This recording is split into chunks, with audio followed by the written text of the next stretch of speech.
Breastfeeding is a learned art, and there are some hurdles that can make those first lessons way harder than they need to be. So let's look at 5 of these potential booby traps, one might say, and how you can avoid them or at least minimize them. Hi, I'm Melissa Evans, and I've been a childbirth educator, doula, and then some since 2004. That makes me feel really old. I know how important it is for families to have quality education and how hard it is to fit into schedules and budgets.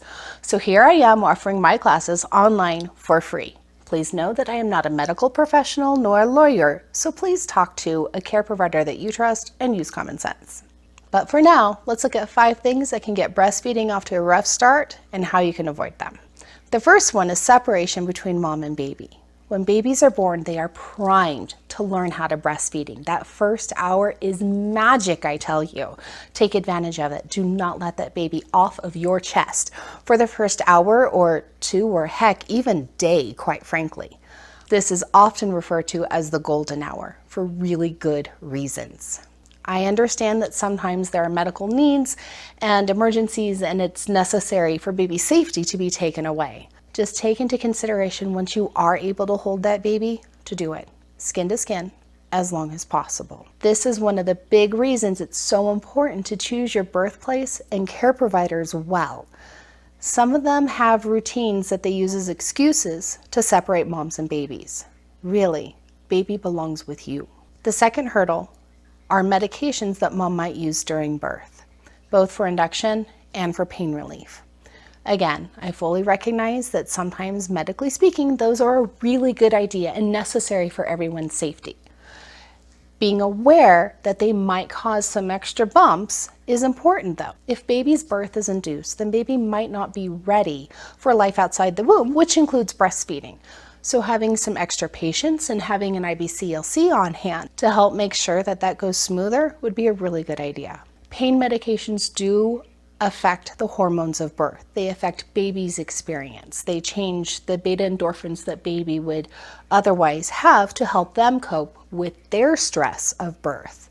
Being extra patient again, knowing that some more skin to skin, it kind of fixes everything, would be a really good idea. And again, choosing birthplaces and care providers that know how to use those tools when necessary and not as a matter of routine will help reduce the chance of needing them in your birth. A third consideration are painful procedures from baby's perspective. Please understand that these brand new little people came from a world that was soft and quiet and gentle on the eyes to this hard, cold, sharp world. It's quite a transition for them. Be gentle with them. Deep oral suctioning can be really scary, and unfortunately that fear is directly related to mouth, which can have a negative impact on breastfeeding.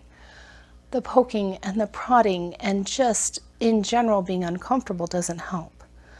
And baby boys in our country are often subjected to circumcision, which is an unnecessary trauma that does frequently have a negative impact on breastfeeding, because when babies are hurting and scared and pressure is being applied to a wound, they tend not to want to latch very well. Sleep seems like a better idea because then they can escape the pain. Avoiding as many of these as possible, waiting, delaying until they're a little bit older, until they've nursed a couple times, can be very beneficial. The fourth consideration is artificial nipples, both pacifiers and bottles. Baby sucking at an artificial nipple is a very different movement than them working at the breast. The suckling actually creates a hormone that tells them that they're full, not the actual eating. Some people even call pacifiers dummies because no, really, we are completely tricking baby's system into thinking it's full.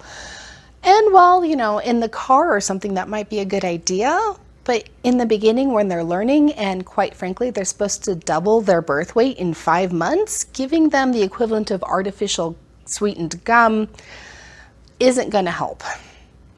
Bottles can be a little tricky as well. Sometimes some artificial nipples are necessary to get babies some extra nutrients, and we do like babies eating. That's rule number 1, period, end of story. However, there are ways to use a bottle that will have less of a negative impact on breastfeeding. Some babies will go back and forth between the two, no problems. It's magic! And others, once they do the lazy bottle feeding, they want nothing to do with the hard work at the breast. And the hard part is we have no idea who you're growing inside your body.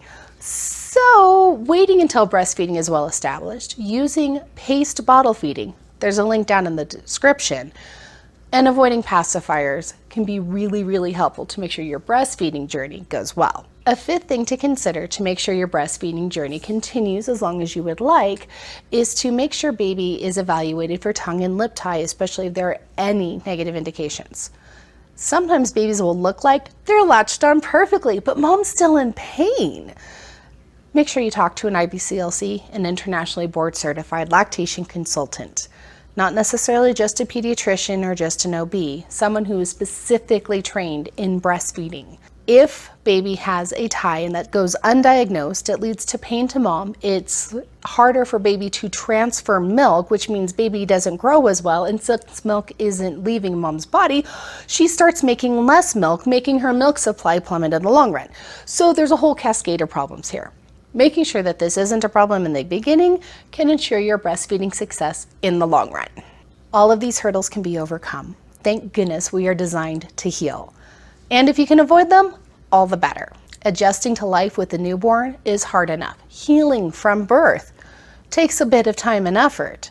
So having breastfeeding be an easy part would definitely make the other pieces fall into place much smoother. I hope awareness of these 5 hurdles have been helpful to you.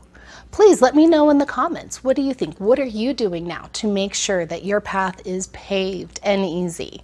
I'd love to hear your stories. Please like this class and share it with your expecting friends. And do remember to subscribe. I plan on posting new classes every week and I don't want you to miss out. Until next time, know your options and own your birth.